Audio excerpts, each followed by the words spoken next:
ये सोचना बड़ा दिलचस्प है कि एक भाप के इंजन और पूरी दुनिया पर कब्जे के बीच भला क्या रिश्ता हो सकता है। आज हम इसी कहानी की परतों को खोलेंगे और देखेंगे कि कैसे कारखानों के धुएं ने असल में साम्राज्यों की आग को और भड़काया। तो सवाल ये उठता है कि एक औद्योगिक क्रांति ने एक पूरे साम्राज्यवादी युग को जन्म कैसे दे दिया। और ये सिर्फ इतिहास की किताब का कोई सवाल नहीं है, ये इस बात को समझने की कोशिश है कि कैसे मशीनों की उस गड़गड़ाहट ने दुनिया का नक्शा ही हमेशा हमेशा के लिए बदल कर रख दिया। तो चलिए जरा गहरा उतरते हैं और इसके पीछे की ताकतों को समझते हैं। देखिए, इसकी वजह जो है वो 3 मुख्य स्तंभों पर टिकी हैं। तो पहले स्तंभ से ही शुरू करते हैं। कच्चे माल की वो कभी ना खत्म होने वाली भूख, जो इस पूरी कहानी की असल में नींव थी। जरा सोचिए, हजारों लाखों कारखाने दिन रात चल रहे हैं। अब उन्हें चलाने के लिए क्या चाहिए? कोयला, लोहा, कपास और ना जाने क्या क्या। पश्चिमी देशों में प्रोडक्शन की रफ्तार इतनी ज्यादा तेज हो गई थी कि उनके अपने संसाधन कम पड़ने लगे थे। तो फिर इसका सीधा साधा समाधान क्या निकाला गया? नए क्षेत्रों पर कब्जा करो। लेकिन यहां एक बहुत जरूरी बात है। लक्ष्य सिर्फ कच्चा माल हासिल करना नहीं था, बल्कि उसे लगभग मुफ्त में, बिना किसी लागत के हासिल करना था। और इसी लालच ने विजय के लिए एक बहुत मजबूत वजह पैदा कर दी। अच्छा, अब दूसरे स्तंभ पर चलते हैं, जो सीधे सीधे पहले वाले से जुड़ा हुआ है। देखिए, सामान बना लेना तो लड़ाई का सिर्फ आधा हिस्सा था, उसे बेचना वो दूसरा और शायद उतना ही जरूरी हिस्सा था। इंडस्ट्रियलाइजेशन का एक ऐसा नतीजा निकला जिसकी उम्मीद नहीं थी। कारखाने जरूरत से कहीं ज्यादा माल बनाने लगे, इतना ज्यादा कि वे उसे अपने ही देश में खपा ही नहीं सकते थे।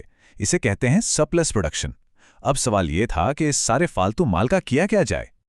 जवाब था उपनिवेश। ये उपनिवेश सिर्फ कच्चे माल का स्रोत नहीं बने, बल्कि तैयार माल के लिए एक बहुत बड़ा कंट्रोल्ड मार्केट भी बन गए। वहां के जो लोकल उद्योग थे, उन्हें जानबूझकर इतना कमजोर कर दिया गया कि वो मुकाबला करने लायक ही ना रहें।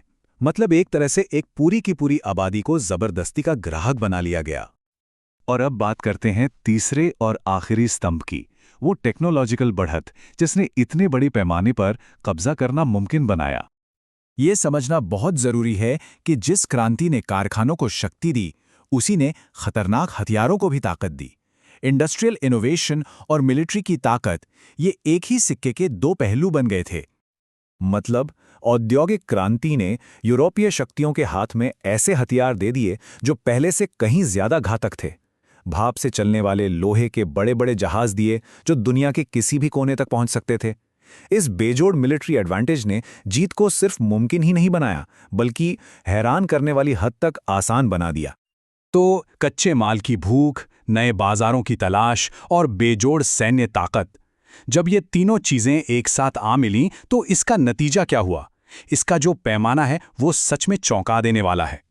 साल 1800 पे नजर डालते हैं। उस वक्त यूरोपीय ताकतों के पास दुनिया की कुल जमीन का करीब 35% हिस्सा था। सुनने में यह आंकड़ा भी काफी बड़ा लगता है ना? लेकिन ये तो बस शुरुआत थी। असली कहानी जो दिमाग चकरा देती है वो अगले आंकड़े में है।